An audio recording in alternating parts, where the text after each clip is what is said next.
Welcome to a new episode of Cyber Review. Today, we're talking with Christopher Kayser about his book, Cybercrime Through Social Engineering, The New Global Crisis. He's a cyber criminologist and the founder, president, and CEO of Cybercrime Analytics. Hi, Chris. Welcome to Cyber Review. How are you? Great. How are you, Sophia? I'm great. Thank you for joining us. So tell us, how did you get into cybersecurity?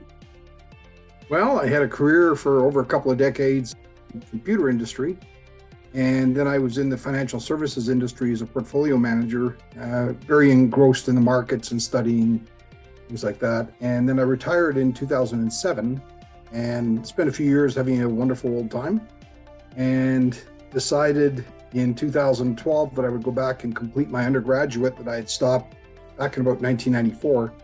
And I got very heavily involved in the financial services industry.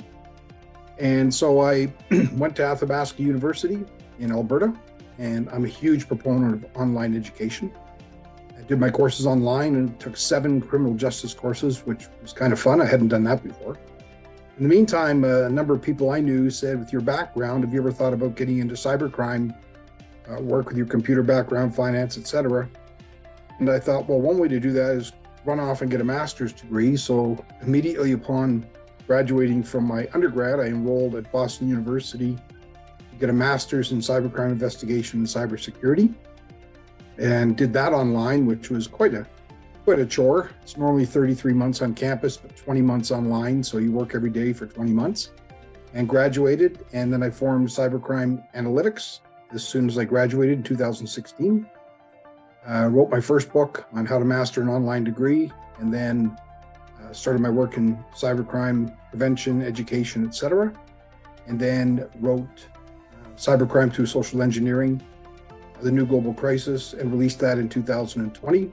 And both books, fortunately, continue to sell around the world, so I'm really pleased about that. So let's talk about your book. You're an author, so you wrote Cybercrime Through Social Engineering, The New Global Crisis. So who is this book for? Well, I wrote the book for everyone, which is what a publisher never wants to hear. But in fact, I did write it for the 4 billion users of technology, because cybercrime has become, in my opinion, fastest growing, most successful, least risky form of crime, probably in history.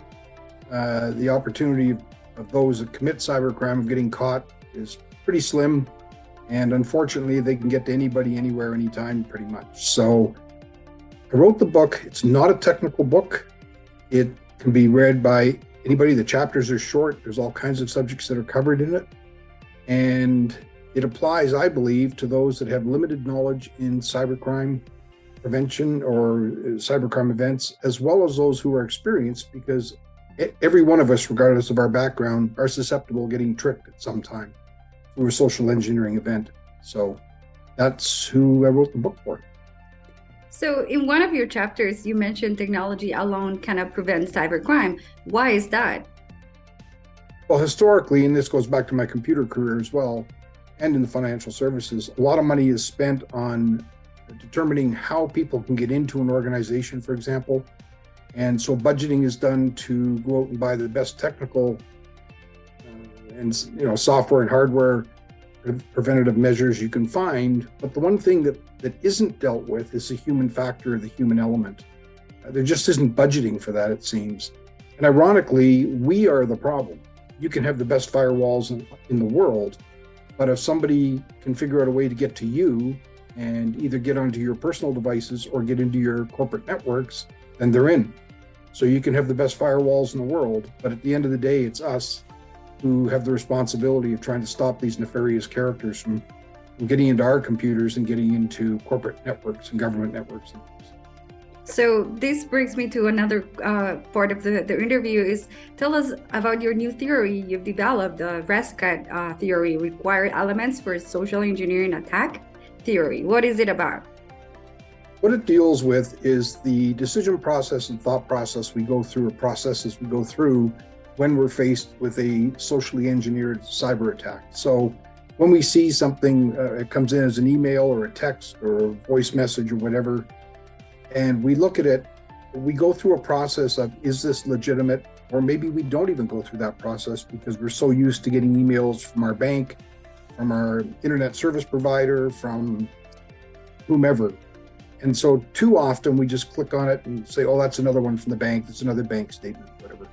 But if we do look at it and say, maybe there's something here that doesn't make sense, there could be a number of processes we go through before we decide to click on a message, for example, open a text, succumb to a voice phishing attack or whatever. And then at the same time, those that are creating these phishing and spear phishing attacks or smishing attacks, whatever, they're aware that sometimes we will catch things. So they're pretty good at knowing what we may respond or how we may respond and what we may not respond to. And they know ways to come back at us again. And that's why you'll see such a repeat in phishing and spear phishing attacks, but they come in a little different each time.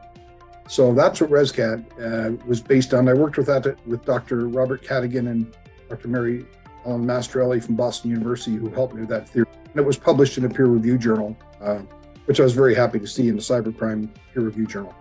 Okay, that sounds like a great theory. And let's go to the next part, where we can get the book and how we can reach out to you. Well, the book is available on Amazon, Barnes & Noble, local stores, libraries, whatever.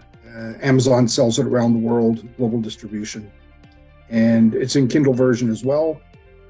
And if people want to get in touch with me, I do have a website, which is www.cybercrimeanalytics.com. And they can reach me there. And so, yeah, the book's selling very well. I'm very pleased it gets 5-star reviews, and I get lots of very positive feedback from the book.